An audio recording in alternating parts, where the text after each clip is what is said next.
Students, welcome back.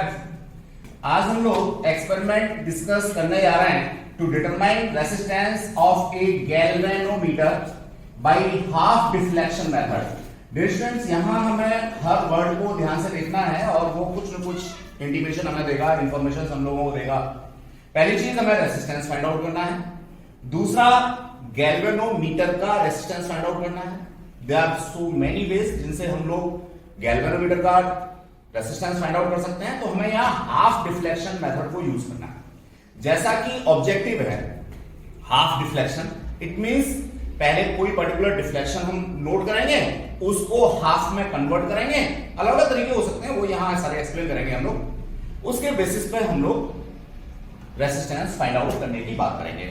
Then after figure of merit, तो हमें ये भी यहां पे ध्यान रखना होगा रेसिस्टेंस क्या होता है, डिफ्लेक्शन क्या होता है, गैल्वेनोमीटर की वर्किंग क्या होती है, और फिर फिगर ऑफ मेरिट क्या होता है।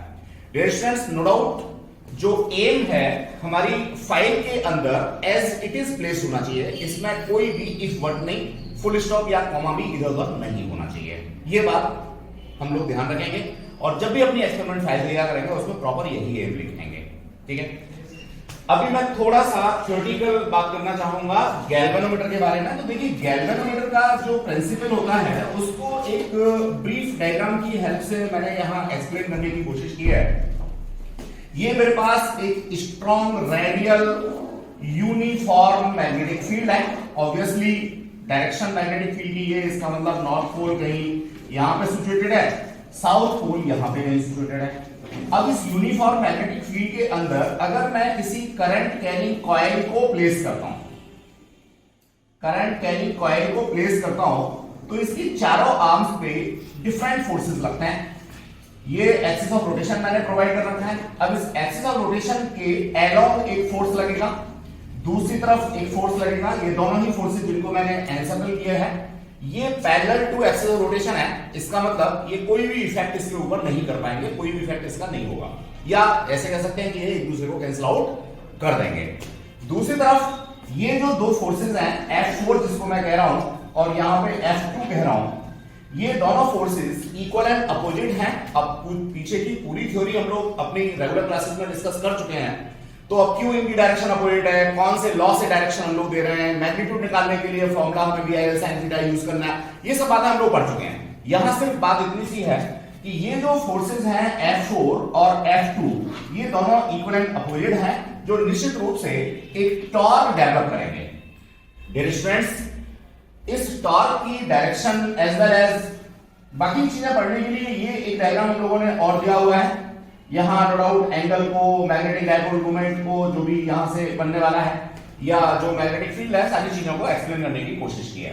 तो ये बेसिक प्रिंसिपल है किसका, गैल्वेनोमीटर का।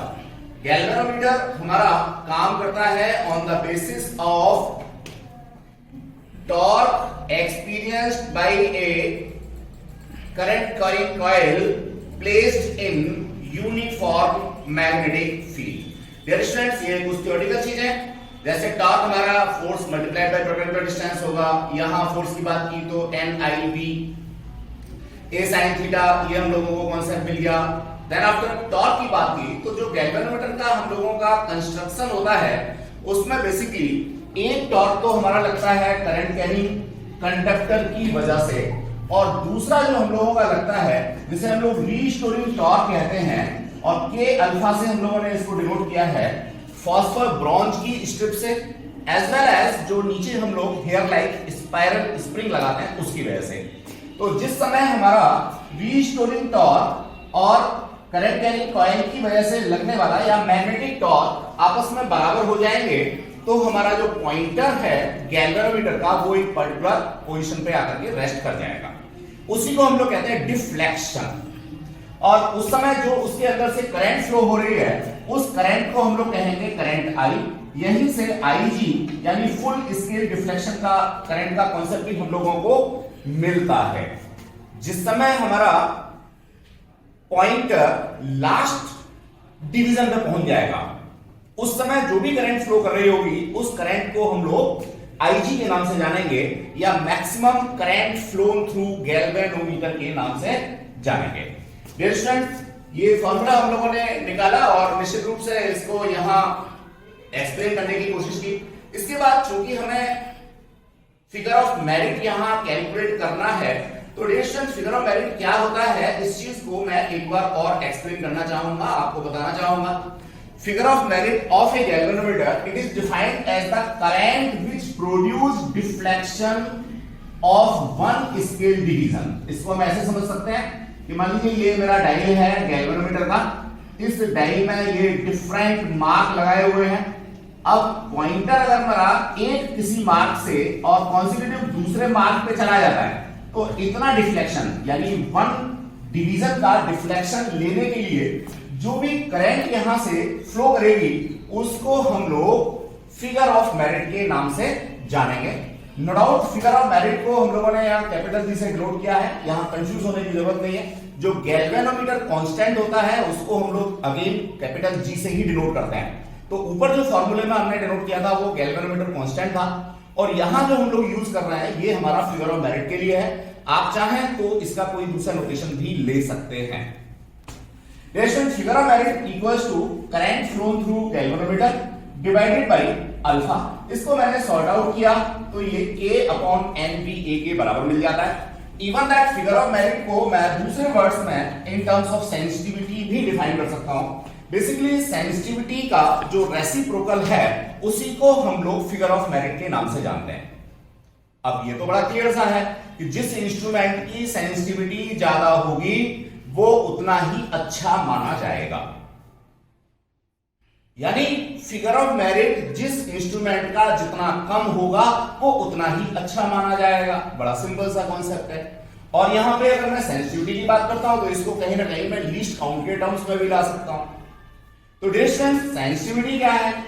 किसी भी इंस्ट्रूमेंट को मैं सेंसिटिव तब कहूंगा या ज्यादा सेंसिटिव तब कहूंगा जब उसमें लार्ज स्केल डिफ्लेक्शन हो छोटी सी करंट फ्लो कराने पर, यानी whenever a small current is passed through galvanometer and it shows a greater deflection, then it will be termed as it is more sensitive or its sensitivity is high। तो dear students ये concept है। अब अगर sensitivity की बात करते हैं तो again IS equals to alpha over I, या बिल्कुल देखेंगे तो यहां इसका रेसिप्रोकल हम लोगों को टर्म्स ऑफ वोल्टेज भी हम लोग शो कर सकते हैं, बता सकते हैं। हालांकि हम लोगों की सीबीएसई सिलेबस में एट प्रेजेंट वोल्टेज सेंसिटिविटी नहीं है, लेकिन फिर भी क्वेश्चन चूंकि आपस में एक दूसरे से जुड़े रहते हैं तो आपको एटलीस्ट वोल्टेज सेंसिटिविटी का फॉर्मूला तो याद ही रखना चाहिए। That is alpha over V या अल्फा ओवर IR, या आप लोग कह सकते हैं NVA ओवर KR। तो यहां से आप लोग वोल्टेज सेंसिटिविटी, करंट सेंसिटिविटी की बात कर सकते हैं। जब फिगर ऑफ मेरिट की बात करते हैं तो फिगर ऑफ मेरिट में आपको करंट सेंसिटिविटी को ही कंसीडरेशन में लेना है। डियर स्टूडेंट्स ये कुछ फैक्टर्स हैं जिनके ऊपर सेंसिटिविटी या फिगर ऑफ मेरिट डिपेंड करेगा। नो डाउट अगर आपको ये फॉर्मूला याद है NVA ओवर के IS के लिए तो आप यहीं से बता सकते हैं। नंबर ऑफ टर्न्स के ऊपर डिपेंड करेगा, मैग्नेटिक फील्ड के ऊपर डिपेंड करेगा, एरिया के ऊपर डिपेंड करेगा, रिस्टोरिंग कांस्टेंट के ऊपर डिपेंड करेगा, व्हाटएवर। डियर स्टूडेंट्स यहां हमारी कुछ लिमिटेशंस होती हैं, जैसे अगर मैं नंबर ऑफ टर्न्स बढ़ाता हूं तो मेरा गैल्वेनोमीटर बल्की हो जाता है, इसका रेजिस्टेंस बहुत ज्यादा हो जाता है, इसलिए मैं इसमें नंबर ऑफ टर्न्स एक लिमिट के बाद नहीं बढ़ा सकता। ये सारी चीजें मैंने यहाँ पे मेंशन की हुई है। मैग्नेट की जहां तक बात है, स्ट्रॉन्ग मैग्नेटिक फील्ड बनाने के लिए हम लोग हॉट शू मैग्नेट बनाते हैं, या हम लोग ऐसा कहते हैं कि रेडियल मैग्नेटिक फील्ड प्रोवाइड करते हैं। क्रॉस सेक्शनल एरिया बढ़ाने से निश्चित सी बात है जो गैल्वेनोमीटर का साइज है वो हमारा काफी बड़ा हो जाएगा, और जब बड़ा हो जाएगा तो फिर हम उसको आराम से मूव नहीं कर पाएंगे, एक जगह से दूसरी जगह पे नहीं कर पाएंगे, या ट्रांसपोर्टेबिलिटी उसकी कम हो जाएगी। K की वैल्यू जो रिस्टोरिंग कांस्टेंट है, जिसको हम टॉर्जन कांस्टेंट के नाम से जानते हैं, ये बेसिकली जो फॉस्फोर ब्रॉन्ज है उसकी स्ट्रिप से यूज करते हैं। तो फॉस्फोर ब्रॉन्ज का जो K है या इलास्टिसिटी है वो कंपैरेटिवली हम लोगों को सूटेबल यहाँ पे मिलती है। डियर स्टूडेंट्स एक एग्जांपल के बेसिस पे फिगर ऑफ मेरिट को कैसे हमें कंप्यूट करना है, कैलकुलेट करना है, ये हमने यहाँ एक्सप्लेन करने की कोशिश की है। एग्जांपल मैं रीड करता हूं। When A galvanometer having 30 division scale, यानी जो मैक्सिमम नंबर ऑफ डिवीजन है वो यहाँ पे 30 है, इसका रेजिस्टेंस 100 ओम है। आप देखिए मैं अपने टॉपिक से थोड़ा सा हो सकता है आपको लगे कि डेविएट हो रहा हूं, डेविएशन नहीं है। पहले मैं सारी थ्योरी आपको दे रहा हूं, फिर रेसिस्टेंस कैसे कंप्यूट करना है ये भी मैं आपको समझाऊंगा। यहां डायरेक्टली रेसिस्टेंस दे रखा है कि जो गैल्वेनोमीटर का रेजिस्टेंस है वो 100 ओम है, is connected in series with a battery of EMF 3 volt through a resistance of 200 ओम, यानी जो एक्सटर्नल रेसिस्टेंस है वो हमारा यहाँ पे 200 ओम है। Shows full scale reflection, full scale reflection का मतलब अगेन वही IG आपको यहां से मिल गया। Find the figure of merit of the galvanometer in micro ampere, उसने यूनिट भी यहां पे दे रखी है और ये फैक्ट है कि जो आप लोगों को फिगर ऑफ मेरिट मिलेगा वो कहीं ना कहीं माइक्रो के टर्म्स में ही मिलेगा, ये कंपैरेटिवली काफी छोटी क्वांटिटी होती है। ये हम लोगों ने सॉल्यूशन में सारी चीजों को यहाँ पे प्लेस किया हुआ है। अब IG की बात अगर मैं करता हूं, maximum current flow through galvanometer की, that is EMF over RG plus R, ये R एक्सटर्नल रेसिस्टेंस है, RG गैल्वेनोमीटर का रेजिस्टेंस है, ये यहां से हम लोगों को मिल गया। अब नंबर ऑफ डिवीजन अगर मेरे पास यहां पर प्रोवाइडेड है तो मैं यहां से K equals to IG over N निकाल सकता हूं और ये मेरे को मिल गया। फिगर ऑफ मेरिट का कॉन्सेप्ट बड़ा छोटा सा न्यूमेरिकल है, तो हमें यहां से ये क्लियर हो जाता है कि जो पैरामीटर्स हमें दे रखे हैं उनके बेसिस पे हम किस तरीके से निकाल सकते हैं। डियर स्टूडेंट थोड़ा आगे बढ़ते हैं। गैल्वेनोमीटर का जो बेसिक यूज है वो तीन तरह से हम लोग समझ सकते हैं। Number 1 to find the direction of current, number 2 to convert it into ampere meter and number 3 to convert it into volt meter. तो गैल्वेनोमीटर को अगर एम्पियर मीटर में कनेक्ट करना है तो लो वैल्यू रेसिस्टेंस जिसे हम लोग शंट कहते हैं वो हमको अप्लाई करना होता है पैरेलल टू गैल्वेनोमीटर। अगर हम इसे वोल्ट मीटर में कन्वर्ट करना चाहते हैं तो हम लोगों को एक high value resistance R galvanometer के सीरीज में लगाना होता है। इस तरह से हम लोग इनका कन्वर्जन कर सकते हैं। तो it's a simple view about galvanometer. अब मैं थोड़ा सा और आगे बढ़ना चाहूंगा। गैल्वेनोमीटर देखने में किस तरह का होता है आप ये देख सकते हैं। यहाँ नॉर्थ और साउथ पोल जो आप लोगों को सेमी सर्कुलर दिखा रखे हैं, that is only for producing A radial magnetic field. ये बीच में हम लोगों को कॉइल दे रखी है, ऊपर ये हम लोगों को डिविजन्स के लिए स्केलिंग दे रखी है। और इसका दूसरा व्यू अगर मैं देखता हूं तो ये मेरे को मिलता है, ये करंट कैरिंग कॉइल है। अगर आप देखेंगे तो इस कॉइल के अंदर हम लोगों ने यहाँ पे प्लेस किया हुआ है ये सॉफ्ट आयरन कोर, ये आप देख रहे हैं, ये सॉफ्ट आयरन कोर हम लोगों ने प्लेस किया हुआ है। इसके पीछे रीजन वही again radial magnetic field produce करना है, यानी कि जो मैग्नेटिक फील्ड है उसको यहाँ पे कॉन्सेंट्रेट करना है। ये हमारा देखिए सेमी सर्कुलर या कह सकते हैं या हॉर्सशू कह सकते हैं। ये मैग्नेट है जिसका north pole south pole again देखेंगे तो सेमी सर्कुलर पाथ में ही हम लोगों को यहाँ पे मिलता है, जिससे कि मैग्नेटिक फील्ड लाइंस जो है मैक्सिमम मैग्नेटिक फील्ड लाइंस इस कॉइल के सेंटर पोर्शन से निकल के आए। डियर स्टूडेंट्स फॉस्फर ब्रॉन्ज की स्ट्रिप हम लोगों ने यहाँ पे ऊपर लगाई हुई है, दैट इज हियर। और ये नीचे हम लोगों ने ज्वेल लगाया हुआ है, यहाँ पे हम कह सकते हैं रिस्टोरिंग स्प्रिंग जो स्पाइरल टाइप की होती है वो हम लोगों ने प्लेस की हुई है। और ये दोनों टर्मिनल है जिनके अंदर से हम लोग करंट को फ्लो कराने की बात करेंगे। तो डियर स्टूडेंट्स ये गैल्वेनोमीटर का एक ओवरव्यू था कि गैल्वेनोमीटर काम कैसे करता है, किस चीज के ऊपर डिपेंड करता है। अब मैं एक्चुअल में आता हूं जो मेरा लैब वर्क है जिसमें मेरे को सर्किट कैसे लगाना है और फिर कंप्यूटेशन कैसे करनी है। अब हम लोग इस बात को सीखने जा रहे हैं। डियर स्टूडेंट्स देखिए सबसे पहले मैं सर्किट की बात करूं तो ये सर्किट हम लोगों को लगाना होता है लैब में, अभी लगा के दिखाएंगे आपको थोड़ी देर में। यहां कोई भी ये एक्सटर्नल EMF सोर्स है, इस EMF की वैल्यू आप जितना कम ले सकते हैं वो आपको चलेगा। तो लैब में जो सबसे कम EMF का सेल आपको एप्लीकेबल हो, मिलता हो, बेशक खराबी क्यों ना पड़ा हो, वो भी इतना EMF आपको जनरेट करके दे देगा कि आप इस एक्सपेरिमेंट को कर पाओगे। तो फैक्ट ये है कि आप यहां जो EMF यूज करोगे उसमें ये बैटरी की जरूरत नहीं है। आप जितना घटिया से घटिया सेल जिसका EMF जितना कम से कम हो वो वाला यूज कर सकते हैं। स्टूडेंट्स ये K1 हमने प्लग लगाया हुआ है, की लगाई हुई है, सर्किट में अननेसेसरी करंट फ्लो ना हो, जब जरूरत हो तो इनको हम लोग विड्रॉ कर लें, करंट्स को रोक लें। यहां एक एक्सटर्नल रेसिस्टेंस हम लोगों ने लगाया हुआ है। इस एक्सटर्नल रेसिस्टेंस को बेसिकली हम लोग एक रेसिस्टेंस बॉक्स की फॉर्म में लगाते हैं। डियर स्टूडेंट्स ये रेसिस्टेंस बॉक्स हमारे पास होता है, अभी लैब में चलेंगे तो आपको रेसिस्टेंस बॉक्स दिखाएंगे। तो यहां से सुटेबल वैल्यू हम लोग पिक कर सकते हैं और रेसिस्टेंस बॉक्स का ये बेनिफिट होता है कि जो भी सुटेबल वैल्यू हम लोगों ने यहां से पिक की है उसकी वैल्यू यहां इन मार्क के ऊपर लिखी होती है, तो हम लोग इजीली उसको मेंशन कर सकते हैं, उसको अपने कंसीडरेशन में ले सकते हैं। तो दैट इज एक्सटर्नल रेसिस्टेंस। अब नो डाउट ये हाई वैल्यू रेसिस्टेंस होगा। इसका काम क्या है, गैल्वेनोमीटर के अंदर जो डिफ्लेक्शन है उसको कंट्रोल करना है, ओवर स्केल डिफ्लेक्शन ना हो, इसलिए हम लोग इसको यूज करते हैं। तो ऑब्वियसली अगर आपने यहाँ पे एक लिटिल ईएमएफ वाली बैटरी को या सेल को यूज किया हुआ है, तो ये रेसिस्टेंस बहुत ज्यादा हाई लगाने की जरूरत नहीं पड़ेगी। लेकिन अगर आप यहाँ पे स्ट्रॉन्ग बैटरी लगाते हैं तो उतना ही हाई रेजिस्टेंस आपको यहाँ पे लगाना पड़ेगा। देन आफ्टर गैल्वेनोमीटर हम लोगों ने ऐसा सीरीज में लगाया हुआ है। बेटर रहेगा कि जो बैटरी का पॉजिटिव टर्मिनल है तो गैल्वेनोमीटर का भी आप पॉजिटिव टर्मिनल ले लें। इससे बेनिफिट होगा कि जो हमारा डिफ्लेक्शन है वो एक प्रॉपर डायरेक्शन में मिलेगा। हालांकि अगर आप इसकी पोलरिटी चेंज करेंगे तो कोई फर्क नहीं पड़ने वाला। सबको पता है कि जो गैल्वेनोमीटर का डायल है उसका जीरो सेंटर में होता है, तो वो किसी भी डायरेक्शन में डिफ्लेक्शन दे सकता है। लेकिन अच्छा लगता है कि अगर जिस डायरेक्शन में करंट फ्लो कर रही है उसी डायरेक्शन में हम लोगों को यहाँ पे गैल्वेनोमीटर में डिफ्लेक्शन मिल जाए।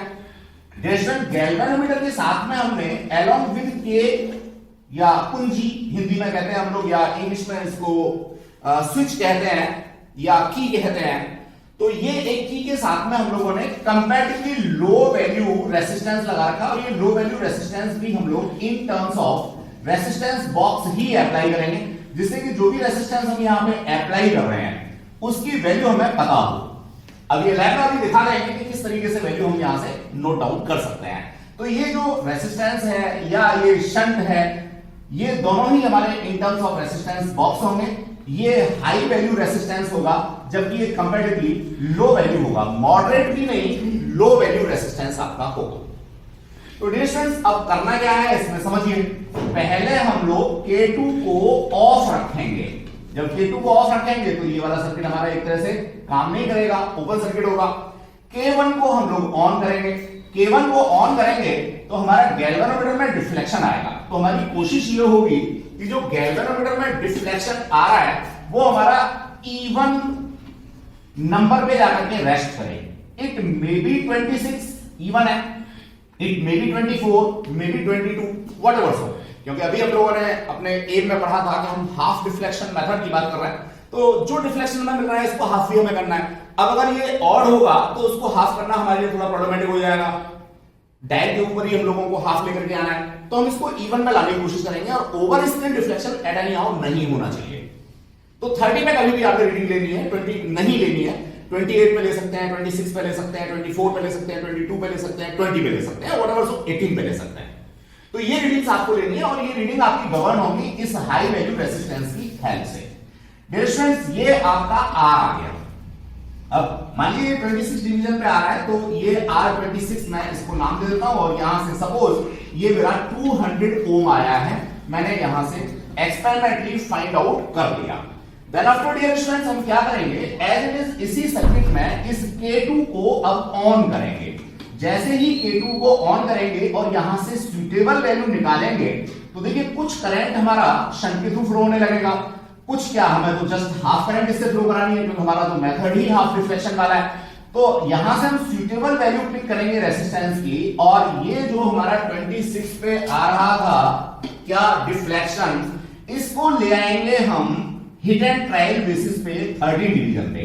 तो जैसे ही 13 डिवीजन पे ये आएगा तो उस रेसिस्टेंस की वैल्यू को हम लोग यहां से देख लेंगे या नोट कर लेंगे और यहां पे हम लिखेंगे शंट एट 13। ये सिर्फ इनको नोटेशन इसलिए दिए हुए हैं जिससे कि कभी कोई कंफ्यूजन क्रिएट ना हो और हमारी रीडिंग्स जो है वो गलत ना हो। ये जो शंट की वैल्यू आएगी ये हो सकता है आपकी 2.3 ओम आ जाए, 2.5 ओम आ जाए, व्हाटएवर सो। तो देखिए आपको यहां से जो कंप्यूट करना है वो सिर्फ और सिर्फ आर की वैल्यू जो एक्सटर्नल रेजिस्टेंस है एज वेल एज शंट की वैल्यू एक पर्टिकुलर ये सेट होगा 26 के लिए 13 का सेट होगा। अब 24 जो निकालोगे उसके लिए 12 का सेट बनेगा। फिर अगर मान लीजिए आप 28 के लिए लेते हो तो 14 का सेट बनेगा। इस तरह से आपने कम से कम 3 सेट यहां पे बना लेने हैं bye adjusting the values of external resistance R and the value of shunt, जो भी लो वैल्यू आप लोग यहां पे यूज करोगे। तो प्रैक्टिकल वर्क आप लोगों का ऑलमोस्ट यहां से कंप्लीट हो जाता है। एक काम यहां पे और भी करेंगे, क्या करेंगे डियर स्टूडेंट्स, एक सेंसिटिव एम्पियर मीटर आप अगर यहां पे यूज कर लेंगे, it may be in micro ampere, तो आपके लिए थोड़ा और आसान हो जाएगा। जो भी मेरी वैल्यूज हैं R26 की, S13 की या व्हाटएवर सो, उन पे ये करंट को आप लोग यहां से मॉनिटर करते रहेंगे, चाहेंगे तो साथ में लिख भी लेंगे। क्योंकि निश्चित सी जिस समय मेरा पर्टिकुलर आर है और जो पर्टिकुलर एस है, इसके लिए जो करंट फ्लो होने वाली है वो ऑलमोस्ट मेरी कैसी होनी चाहिए, सेम होनी चाहिए या कांस्टेंट होनी चाहिए। तो हालांकि कहीं बुक्स में ऐसा मिलता नहीं है, लेकिन अगर आप लगा लेंगे तो इसमें कोई नुकसान नहीं है, ये आपको कहीं ना कहीं बेनिफिट ही देगा। अब मैं कंप्यूटेशन की बात करूंगा डियर स्टूडेंट्स। कंप्यूटेशन बड़ा क्लियर सा है, यहां सामने हमने दे रखा है। जैसा मैंने पहले बताया था कि हम K2 को ऑफ रखेंगे, तो ऑफ जिस समय रखेंगे तो सिर्फ हमारा नीचे वाला सर्किट काम कर रहा होगा। इस सर्किट में फ्लो होने वाली करंट, जो कि सीधे सीधे मैं यहां से मेजर भी कर सकता हूं, जो माइक्रोएम्पियर मैंने लगा रखा है यहां से मैं मेजर भी कर सकता हूं, यानी तो कंप्यूट कर सकता हूं। That is I equals to EMF of the cell over R plus RG। That is R is external resistance जो हम लोगों ने यहां पे 26 के लिए लिया था, RG अननोन वेरिएबल है जो मेरे को यहां से यूज करना है। अब रह गया यहां पे EMF, तो भैया ये EMF हम लोगों को सेल का पता होना चाहिए। जैसे आपने लैग्रांज से सेल किया यूज किया है तो ऑब्वियसली उसका EMF क्या होगा, ठीक है ना। या आप यहां पे अगेन एक सेंसिटिव वोल्टमीटर लगा करके भी इसका मेजर कर सकते हैं। अब सेंसिटिव वोल्टमीटर नॉर्मली हम लोग यूज नहीं करते, तो लैब में हमारे पास क्या होता है, मल्टीमीटर होता है, डिजिटल मल्टीमीटर होता है। तो डिजिटल मल्टीमीटर की हेल्प से आप लोग यहां से पोटेंशियल इसके अक्रॉस जो है फाइंड आउट कर सकते हैं और उसको यहां पे सीधे सीधे प्लेस कर सकते हैं।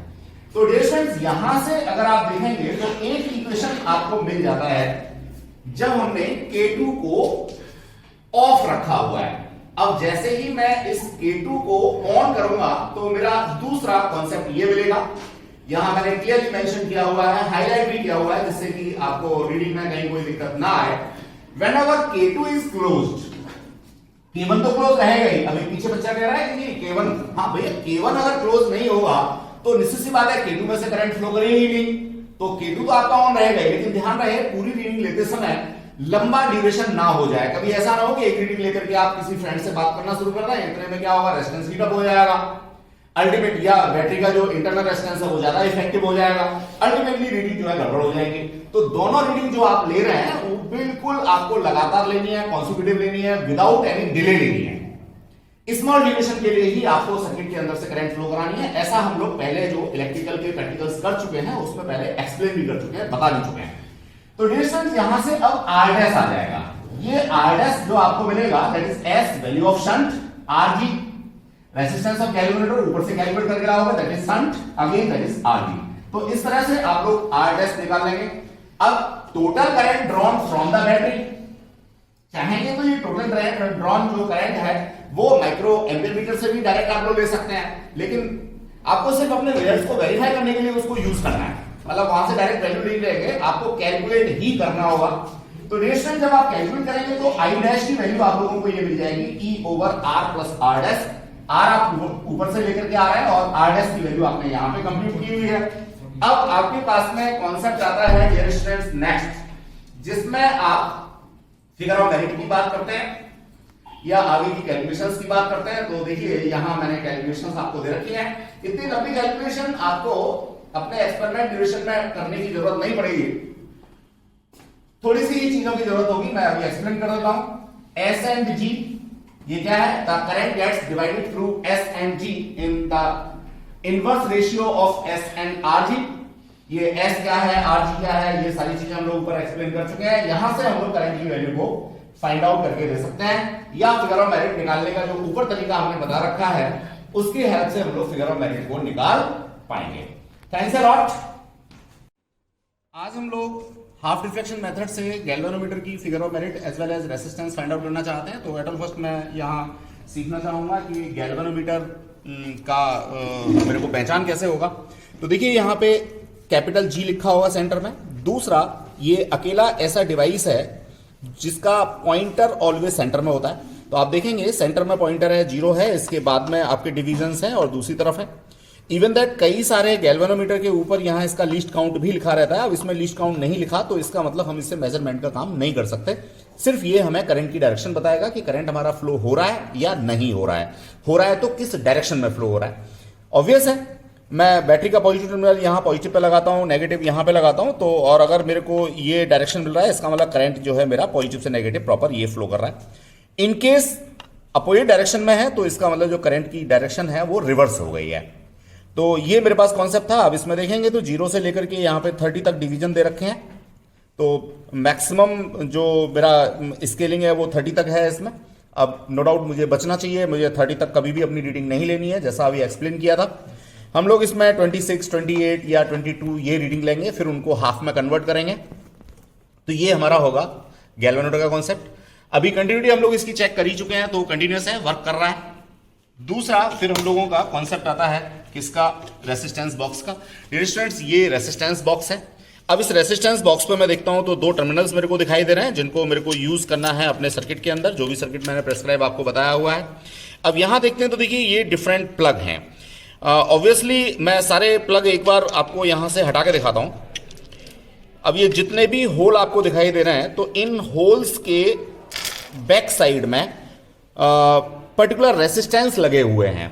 जैसे यहां पे इन दोनों होल्स के बीच में 1 ओम लगा होगा, इन दोनों होल्स के इस होल के बीच में 2 लगा होगा, फिर इस होल के बीच में 2 लगा होगा, देन आफ्टर 5 लगा होगा। डियर स्टूडेंट्स ये यहां पे देखेंगे तो इनफाइनाइट है। अगर मैं इस प्लग को यहां से हटा देता हूं, जैसा कि इस समय सिचुएशन है, तो ये इनफाइनाइट रेजिस्टेंस यहां पे देगा। इवन दैट इनफाइनाइट रेजिस्टेंस का मीनिंग सब लोग जानते हैं कि ये जो है डिसकंटिन्यूअस हो जाएगा या कंटिन्यूटी शो नहीं करेगा। तो मैं आपको मल्टीमीटर की हेल्प से इसकी कंटिन्यूटी भी चेक करके दिखा देता हूं। डियर स्टूडेंट्स इस पर्टिकुलर कंडीशन में ये देखिए जो मल्टीमीटर की रीडिंग्स हैं इन पे कोई भी अंतर नहीं आएगा। ये मैंने यहां पे लगाया, देखिए कोई भी अंतर नहीं है। इसका मतलब ये है कि ये इस समय डिसकंटिन्यूअस है। इवन दैट अगर मैं इनफाइनाइट वाला जो प्लग है उसको इंसर्ट कर देता हूं और यहां पे अब इसका रीडिंग लेता हूं, तो देखिए यहां पे अब फाइनाइट वैल्यू आ गया, इसका मतलब कंटिन्यूटी इसकी बन गई।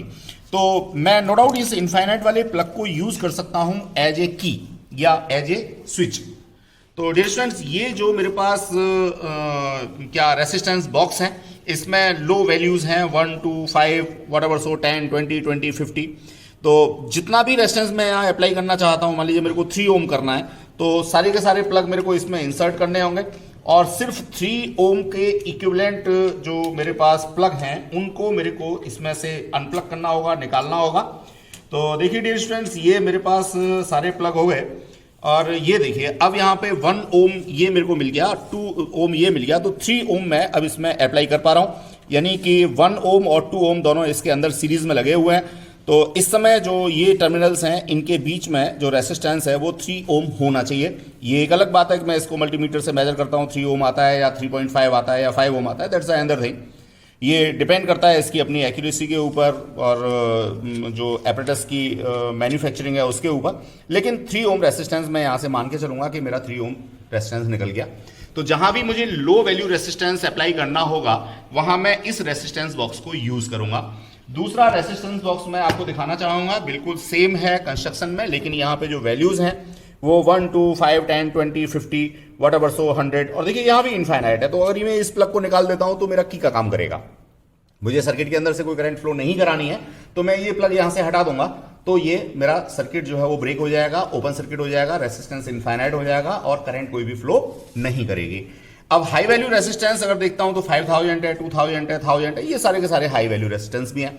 डियर स्टूडेंट्स कुछ बच्चों के दिमाग में रहता है कि इसके अंदर क्या होता है, तो आज मैंने इसको ओपन करके रखा हुआ है आपको शो करने के लिए। तो देखिए ये इसका फ्रंट व्यू है, अंदर ये सिंपल सा बॉक्स आप लोगों को दिख रहा है। ये बैक साइड इसकी देखते हैं तो देखिए ये सारे रेसिस्टेंसेस लगे हुए हैं। डियर स्टूडेंट्स ये रेसिस्टेंस हालांकि गलत लगे हुए हैं, मतलब इसमें ये रेसिस्टेंस जो कार्बन रेसिस्टर्स हैं वो नहीं लगे होने चाहिए। इसमें नॉन इंडक्टिव रेसिस्टेंस हम लोगों को यूज करने होते हैं, तो उसके लिए कॉइल की हुई जो रेसिस्टेंस वायर होती है उसको हम लोग यहाँ पे लगाते हैं। किसी दिन दूसरा रेसिस्टेंस बॉक्स जो अच्छी क्वालिटी का है कंपैरेटिवली उसको आपको शो करेंगे, तो उसमें आप देखेंगे कि नॉन इंडक्टिव रेसिस्टेंस लगे होंगे। तो ये इसकी अंदर की कंस्ट्रक्शन होती है, जितने भी होल्स हैं उनके बीच में ये रेसिस्टेंस लगा होता है। डियर स्टूडेंट्स अब नो डाउट यहाँ रेसिस्टेंस की कोडिंग भी हम लोग देख सकते हैं, अगर देखना चाहते हैं तो कोडिंग के अकॉर्डिंग ये रेसिस्टेंस सारे के सारे हैं। अब कोई बच्चा कह रहा होगा कि सर ये कुछ थिक हैं और कुछ थिन है, तो देखिए थिक रेसिस्टेंस हो या थिन रेसिस्टेंस हो, रेसिस्टेंस की वैल्यू पे फर्क नहीं पड़ता। रेसिस्टेंस तो उसकी जो कलर कोडिंग है उसी से हमें पता लगेगा, लेकिन अगर थिक रेसिस्टेंस है तो उसकी जो वोल्टेज है वो ज्यादा है, यानी उससे हम लोग हाई एम्पेयर की करंट्स भी फ्लो करा सकते हैं कंपैरेटिवली। और अगर हमारे पतले वाले थिन रेसिस्टेंस हैं तो उनसे हम लोग हाई एम्पेयर की करंट्स को फ्लो नहीं करा सकते। तो ये मैंने आपको शो करने की कोशिश की रेसिस्टेंस बॉक्स को लेकर के। डियर स्टूडेंट्स नेक्स्ट हम लोगों का एपरेटस जो इसमें यूज होना है वो कनेक्टिंग वायर, तो सब जानते हैं कनेक्टिंग वायर हमारा इंसुलेटेड वायर होता है। इसको हम लोगों को यूज करना होता है। देन आफ्टर हम लोग इसमें ईएमएफ सोर्स यूज करने जा रहे हैं डियर स्टूडेंट्स। तो ईएमएफ सोर्स जो है आज हम लोग यहाँ पे ये लेक्लांचे सेल यूज करने जा रहे हैं डियर स्टूडेंट्स। ये जो लेक्लांचे सेल है इसमें देखिए ये आपका कोई भी इंसुलेटेड ट्रम्बलर है, जनरली प्लास्टिक का बना होता है या बेकिलाइट का होता है या कांच का होता है। इसके अंदर हम लोगों ने NH4Cl डाला हुआ है, NH4Cl का सॉल्यूशन है और ये मेरा पोरस स्पॉट है। पोरस स्पॉट के जो पोर्स हैं वो इस तरह के हैं कि इसमें जो बड़े आयंस हैं वो क्रॉस नहीं कर पाएंगे और छोटे आयंस जस्ट लाइक हाइड्रोजन के आयंस हैं वो इसके अंदर से क्रॉस कर पाएंगे। बीच में ये मेरा कार्बन का रॉड है और नो डाउट चारकोल और कार्बन का कुछ चूरा इसके अंदर भरा रहता है। चूरा समझते होंगे, पाउडर, ठीक है ना। तो ये हमारा इसके अंदर फिल होता है। इवन इसमें एक डिपोलराइजर भी होता है तो वो भी हम लोग फिल करते हैं और बाकी सारी चीजें जब सेल की कंस्ट्रक्शन पढ़ते हैं तब हम लोग देख लेंगे। लेकिन ब्रीफिंग मैं यहाँ पे कर रहा था कि लेक्लांचे सेल क्या होता है और उसकी क्या किस तरीके से काम करता है। तो ये मेरे पास पॉजिटिव टर्मिनल का कॉन्सेप्ट मिल गया डियर स्टूडेंट्स। ये पॉजिटिव टर्मिनल है। अब नेगेटिव टर्मिनल के लिए मेरे पास होती है ये जिंक की रॉड। जब भी मैं इस जिंक रॉड को यूज करता हूं तो ये नेगेटिव टर्मिनल ही यूज होगी, चाहे लेक्लांचे हो, डेलियल हो या कोई भी दूसरा सेल हो। तो नॉर्मली ये क्या होता है, नेगेटिव टर्मिनल ही यूज होती है डियर स्टूडेंट्स। इसके ऊपर देखेंगे तो ये रस्ट या व्हाइट इसके ऊपर कुछ ऑक्सीडाइज होकर के लगा हुआ है। तो जब भी हम लोग इसको यूज करेंगे तो हमारी कोशिश होगी कि हम इसको पहले साफ कर लेंगे। अब सेल काम कैसे करेगा, इसके लिए सिंपल सा हम लोग यहां से एक कनेक्टिंग वायर लेंगे और ये कनेक्टिंग वायर जो है प्रॉपर रस्ट हटाने के बाद कनेक्ट करेंगे इसमें डियर स्टूडेंट्स। तो ये मैंने कनेक्ट कर दिया और यहां इसके ऊपर स्क्रू भी है तो इस स्क्रू को टाइट भी कर दिया। तो डियर स्टूडेंट्स ये मेरे पास हो गया। अब जब भी मैं ये वाला लेक्लांचे सेल यूज कर रहा हूं तो मुझे दोनों इलेक्ट्रोड्स के बीच की जो डिस्टेंस है उसको हमेशा माइंड में रखना चाहिए और थ्रू आउट द एक्सपेरिमेंट जो इनके बीच की डिस्टेंस है वो मेरी कांस्टेंट रहनी चाहिए। मैं कुछ भी रखूं लेकिन रहनी चाहिए कांस्टेंट। उसका रीजन क्या है कि इनके बीच की डिस्टेंस अगर कम ज्यादा होगी तो इसका इंटरनल रेजिस्टेंस इफेक्ट कर जाएगा। इवन द टेम्परेचर भी कांस्टेंट रहना चाहिए क्योंकि अगर टेम्परेचर चेंज होगा तब भी इंटरनल रेजिस्टेंस इसका इफेक्ट कर जाएगा और उसके बेसिस पे जो एक्सटर्नल पोटेंशियल हम इससे लेना चाह रहे हैं वो हमारा वेरी कर सकता है। तो फिजिकल पैरामीटर्स हम लोगों को यहाँ पे कांस्टेंट रखने होते हैं और फिजिकल पैरामीटर के अंदर ही इन दोनों के बीच की डिस्टेंस भी आती है। डियर स्टूडेंट्स ये जो सेल है कितना ईएमएफ हम लोगों को सप्लाई कर सकता है ये बात मैं यहां से देखने की कोशिश करूंगा। मल्टीमीटर पर मैं देखता हूं डियर स्टूडेंट्स तो ये वाला सेक्शन जो है इसमें V है और V के आगे एक सॉलिड लाइन है, एक डॉटेड लाइन है। तो it stand for direct potential या डीसी पोटेंशियल। तो डियर स्टूडेंट डीसी पोटेंशियल पे मैं इसको क्लॉकवाइज करके घुमा के लाऊंगा और इसको 20 वोल्ट वाले पे सेट करूंगा क्योंकि मुझे पता है इसका ईएमएफ जो है वो 1.5, 1.3, 1.2 इस तरीके का कुछ निकल के आने वाला है। देखिए प्रैक्टिकल सिचुएशंस में थोड़ा फर्क होता है और जो हम थ्योरेटिकल पढ़ते हैं उसका तो 1.33 है ही, सबको पता ही है। तो यहां से मैंने इसको क्या लिया, ये 20 वोल्ट पे सेट किया। अब 20 वोल्ट पे सेट करने के बाद मैं इसको एक प्रॉपर प्लेस पे प्लेस करता हूं जिससे कि रीडिंग मैं इसकी ले पाऊं और जो पॉजिटिव टर्मिनल है उसके ऊपर मैं पॉजिटिव अपना वायर यूज करूंगा रेड वाला और जो नेगेटिव टर्मिनल है उसके ऊपर नेगेटिव वायर यूज करूंगा। अब मैं यहाँ पे डियर स्टूडेंट्स इसको कनेक्ट करता हूँ। तो देखिए मैंने पॉजिटिव के ऊपर कनेक्ट किया और ये चलिए मैं वायर के ऊपर ही लगा लेता हूँ, इलेक्ट्रोड पे लगाता हूँ या वायर पे लगाता हूँ, फ़र्क नहीं पड़ना चाहिए बिकॉज ऑफ ये रेसिस्टेंस वायर जो हैं वो कहीं ना कहीं मेरे लो वैल्यू रेजिस्टेंस वायर होते हैं। अब मैं यहाँ पे डियर स्टूडेंट्स देखता हूँ तो मेरे को इसका जो ईएमएफ है वो कहीं ना कहीं कुछ गड़बड़ कर रहा है। मैं इसकी रेंज बढ़ाने की कोशिश करता हूँ। इट मे बी जो मल्टीमीटर है उसका सेल गड़बड़ कर रहा हो तो इस वजह से ये वैल्यू ना दे रहा हो। देखिए अब आ गया ये। बच्चे ये जरा कैमरा इसके ऊपर देखो, लगाओ रीडिंग के ऊपर तो आप देखेंगे ये मेरे पास यहाँ पे 1.1 वोल्ट शो कर रहा है, 1.1 या 1.0 शो कर रहा है। एक्चुअल में इसको 1.33 होना चाहिए। तो it may be drawback of our multimeter और मे बी जो इसके ऊपर ऑक्सीडाइज हो रहा है हमारा इलेक्ट्रोड्स के ऊपर, जिसकी वजह से ये ईएमएफ प्रॉपर नहीं दे पा रहा है। तो इसको 1.33 देना चाहिए। तो ये था एपरेटस का हमारा एक्सप्लेनेशन, कौन कौन से एपरेटस हम लोग इसमें यूज करने वाले हैं। ये की का कॉन्सेप्ट है जिसको हम लोग आज एक्सपेरिमेंट में यूज नहीं करेंगे क्योंकि हमारे पास इनफाइनाइट वाला जो कॉन्सेप्ट है वो यहाँ पे है। और ये की है नो डाउट, ये 2 वे की है डियर स्टूडेंट्स। तो 3 हम लोगों को यहाँ पे टर्मिनल्स मिलते हैं। हम बीच वाले को जनरली आउटपुट यूज करते हैं और साइड वाले जो होते हैं उनमें कोई भी एक प्लग इंसर्ट करके हम लोग इसको 1 वे की तरह से यूज कर सकते हैं। That's the concept dear students. अब आगे मैं सर्किट लगाता हूँ, उसके बाद आप लोगों को एक्सप्लेन करता हूँ। डियर स्टूडेंट्स, आज हम लोग एक्सप्लेन करना चाहेंगे मल्टीमीटर। बेसिकली मल्टी इसको हम लोग इसलिए कहते हैं कि कई सारे फंक्शन या कई सारे टास्क हम लोग इससे कर सकते हैं। और फंक्शन ये क्या क्या करेगा ये बात हम लोग समझेंगे। बेसिकली मल्टीमीटर की हेल्प से हम लोग पोटेंशियल मेजर कर सकते हैं, हम लोग करंट मेजर कर सकते हैं, करंट AC DC दोनों हो सकते हैं, रेसिस्टेंस मेजर कर सकते हैं। और सबसे बड़ा जो यूज़ है वो है हमारा यहाँ पर कंटिन्यूटी चेक करने का डियर स्टूडेंट्स। तो सबसे ज़्यादा यूज़ तो हम लोग मल्टीमीटर का जो करते हैं वो कंटिन्यूटी चेक करने के लिए करते हैं, और यहाँ हम लोगों को इसको रखना होता है। ये रेसिस्टेंस मेजरमेंट के लिए है और ये DC वोल्टेज को मेजर करने के लिए है डियर स्टूडेंट्स। ये इसकी दो लीड हैं, आप देख पा रहे होंगे। एक रेड है तो ऑब्वियसली पॉजिटिव के लिए हम लोग रेड यूज़ करना पसंद करेंगे, और जो कॉमन या नेगेटिव होगी उसके लिए हम लोग ब्लैक यूज़ करना पसंद करेंगे। अब इन लीड्स को कैसे हमें लगाना है और कैसे पकड़ना है ज़रा देखें। देखिए ये ब्लैक लीड है और यहाँ आप देखते हैं ये ग्राउंड का या अर्थिंग का या कॉमन इसके ऊपर लिखा होता है, तो ये लीड हम लोग इसमें इंसर्ट करते हैं कॉमन वाले में। अब डियर स्टूडेंट्स, रेड के लिए हमारे पास दो अलग अलग होल्स होते हैं, जिसमें एक होल मैं देख पा रहा हूँ तो वो 10 एम्पीयर की करंट्स के लिए है ऊपर वाला, और वोल्टेज के लिए यानी पोटेंशियल डिफरेंस के लिए, रेसिस्टेंस के लिए, मिली एम्पीयर के ऑर्डर की करंट्स के लिए ये नीचे वाला होल है। तो हमें 99% केसेस में ये जो नीचे वाला होल है वही यूज़ करना होता है, तो हम लोग इसको लगा देते हैं। इस तरीके से हम लोगों ने ये सेटअप कर लिया। अब ये दो लीड्स हम लोगों को मिलती हैं, इनको सही होल्ड करने का तरीका हमारा ये है। देखिए इसमें ये आगे स्टॉपर लगा हुआ है और ये यहाँ देखेंगे तो ग्रिप भी है, जिससे कि पसीना वसीना अगर हमारे हाथों में आता है तो ये स्लिप ना हो। तो इस ग्रिप को हम लोगों को इस तरीके से ऐसे इसको होल्ड करना होता है। कभी गलती से जो आगे वाला हिस्सा है ये हमारा फिंगर से या टच ना हो तो हम लोग इसको इस तरह से होल्ड करेंगे। तो डियर स्टूडेंट्स, ये होल्डिंग का तरीका था। अब मैं इसमें आपको डिस्कस करना चाहूँगा कंटिन्यूटी चेक करने का। तो देखिए फिजिक्स एक्सपेरिमेंट में कोई भी हमारा इलेक्ट्रिकल साइड का अप्लायंसेस है तो उसकी कंटिन्यूटी हमें सबसे पहले चेक करनी है।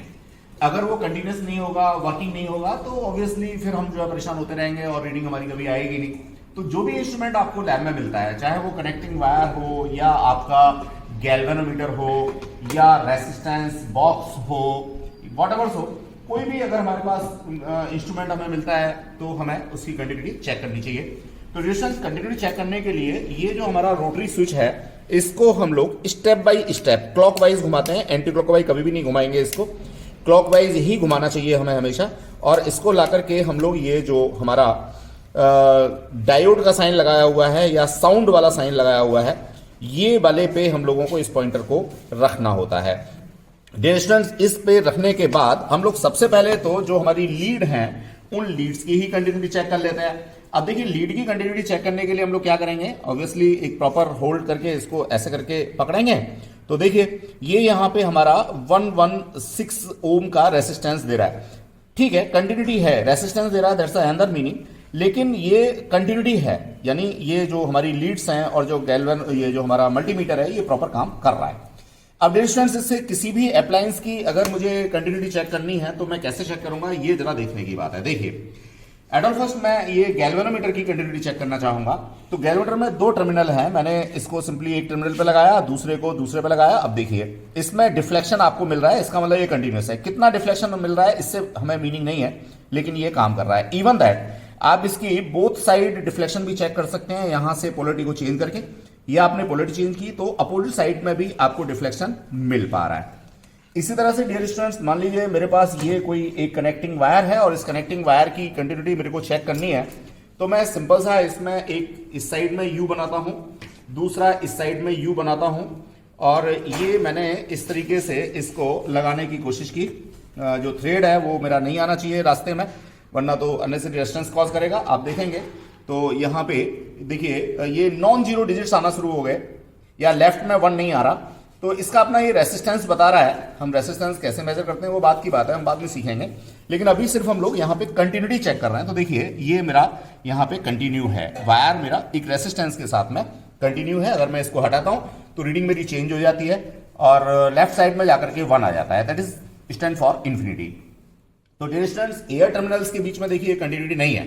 जब एयर टर्मिनल्स के बीच में कंटिन्यूटी नहीं है तो यहाँ पे मेरे को लेफ्ट साइड में 1 मिल रहा है, और जब कोई भी मेरा फाइनाइट रेसिस्टेंस है, चाहे वो इन वायर्स का हो या मैं इसको देखता हूं, देखिए मान लीजिए मेरे पास ये स्क्रू ड्राइवर है, मैं इसकी कंटिन्यूटी चेक करता हूं, तो ये भी एक फाइनाइट रेसिस्टेंस के साथ में है।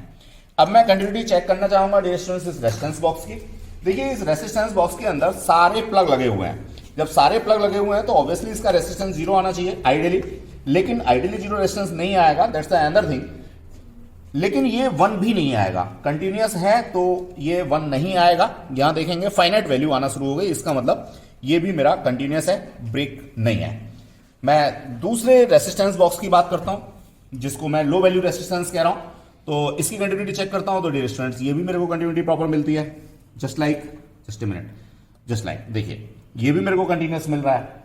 अब इसी तरह से मैं और भी एपरेटस यूज करता हूं, मान लीजिए सेल यूज करता हूं या व्हाटएवर सो पोटेंशियोमीटर यूज करता हूं, मीटर भी यूज करता हूं, तो सारी कंटिन्यूटी मेरे को इसकी हेल्प से चेक कर लेनी चाहिए। जब मेरा कंटिन्यूटी का वर्क हो गया तो मैं इसका दूसरा फंक्शन जो पोटेंशियल वाला है वो या व्हाटएवर सो करंट वाला है उसको भी सीखूंगा, लेकिन वो बाद में सीखूंगा।